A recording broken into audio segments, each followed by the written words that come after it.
नमस्कार,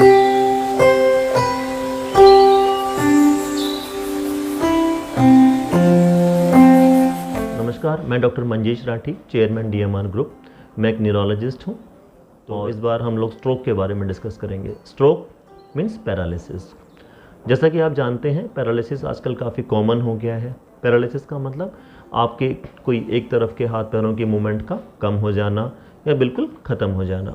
अगर मूवमेंट बिल्कुल कम हो जाती हैं तो उसको पैरालिसिस कहते हैं, और बिल्कुल मूवमेंट ख़त्म हो जाती हैं तो उसको पैरालिसिस कहते हैं, हेमी पैरालिसिस। तो इसका इंसिडेंस बढ़ता जा रहा है।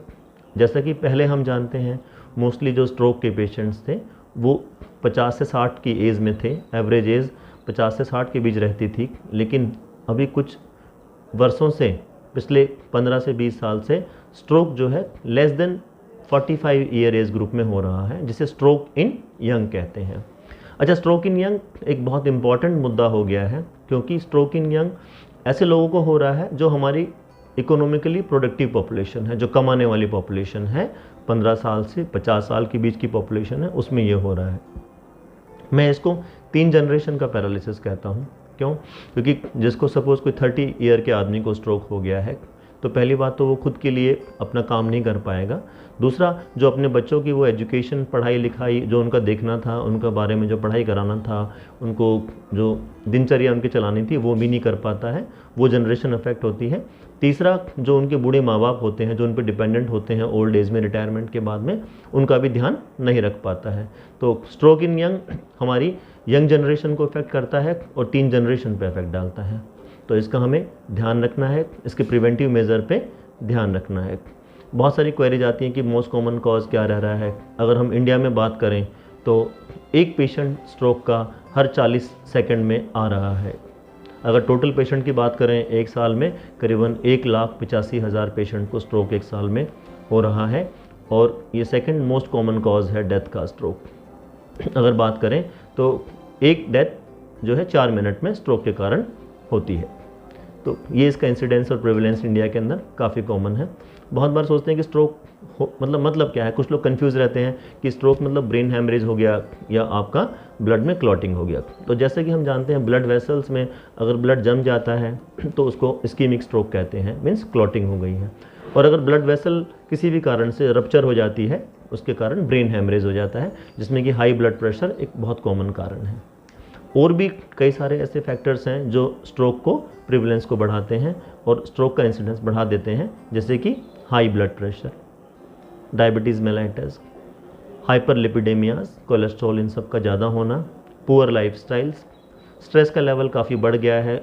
और जितनी भी लाइफस्टाइल डिसऑर्डर्स हैं जो हम पहले 50-60 साल में देखते थे, डायबिटीज़, ब्लड प्रेशर, आज कम एज में आ गए हैं, 30 साल में, 35 साल में। इसलिए स्ट्रोक के जो इंसिडेंसेस हैं यंगर एज ग्रुप में कॉमन हो गए हैं, जो कि पहले ओल्डर एज ग्रुप में होते थे। अगर हम बात करें स्ट्रोक से पहले, एक छोटे TIAs होते हैं, ट्रांजिएंट इस्कीमिक स्ट्रोक होते हैं। बहुत बार हमें फील होता है कि कभी हमारी एक आंख की रोशनी कम हो गई थोड़ी देर के लिए, 1-2 घंटे में आ गई है। एक तरफ के हाथ पैर कमज़ोर हो गए, जो कि 1-2 घंटे में ठीक हो जाते हैं। जबान का लड़खड़ाना होता है, जिसे हमें डिसआर्थरिया कहते हैं। कई बार बोलना एक कुछ देर के लिए कम हो जाता है, डिस्टर्ब हो जाता है, जिसे डिस्फेजिया कहते हैं। कई बार चलने में लड़खड़ाहट रहती है, जैसे अटैक्सिया कहते हैं। अगर ये लक्षण आपको आ रहे हैं लेकिन वो ठीक हो जा रहे हैं विदिन 24 आवर्स, तो इनको TIAs बोलते हैं, ट्रांजिएंट इस्कीमिक अटैक्स बोलते हैं। ये आने वाले स्ट्रोक का एक प्रीकर्सर, छोटा रूप है। अगर इनको हम प्रिवेंट कर सकें, ऐसे पेशेंट को थोरोली हम इवेलुएट कर लें, उनका blood pressure, blood sugar, cholesterol, lifestyle modification, अगर ओबेसिटी है उसको करेक्ट कर लें, अगर ऑब्स्ट्रक्टिव स्लीप एपनियाज हैं उनको ठीक कर लें, या कॉन्जेनिटल हार्ट डिजीज़ हैं या रोमेटिक हार्ट डिजीज़ हैं उनको ठीक कर लें, और उनको अगर करेक्ट कर दें तो काफ़ी हद तक इनके इंसिडेंसेस कम हो सकते हैं। अच्छा, prevention is better than cure, जैसे कि हम जानते हैं। अगर हमने स्ट्रोक को प्रिवेंट कर लिया तो 90% प्रॉब्लम हमारी सॉल्व हो गई। क्योर करने के लिए तो फिर लंबा समय लगता है, लेकिन अगर प्रिवेंट कर लिया तो that is the best thing. तो प्रिवेंट करने के लिए हेल्दी लाइफस्टाइल, ब्लड प्रेशर्स को नॉर्मल रखना, शुगर्स को नॉर्मल रखना, कोलेस्ट्रॉल्स को नॉर्मल रखना, इन सब पे हमें ध्यान देना होता है। एक बहुत इंपॉर्टेंट चीज़ है, आजकल हमारे पास में थ्रोम्बोलाइसिस अवेलेबल है।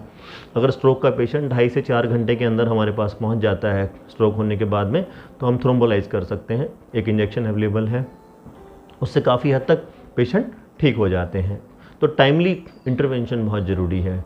टाइम के हिसाब से एंडोवास्कुलर इंटरवेंशंस भी आजकल अवेलेबल हैं कैथ लैब में, वो भी हो सक रही हैं, उनसे भी काफ़ी हद तक काम सॉल्यूशन हो जा रहा है। सबसे पहले डायग्नोस करना, अगर किसी के चेहरे में टेढ़ापन है, कोई हाथ पैर की मूवमेंट नहीं हो रही है, ज़बान में लड़खड़ाहट हो रही है, चलने में लड़खड़ाहट हो रही है, तो समझ देना चाहिए कि स्ट्रोक होने वाला है और उसको अर्लीस्ट हमें नियरेस्ट जो न्यूरोलॉजी सेंटर है उस पर पहुँचाना है और उसका ट्रीटमेंट शुरू करना है।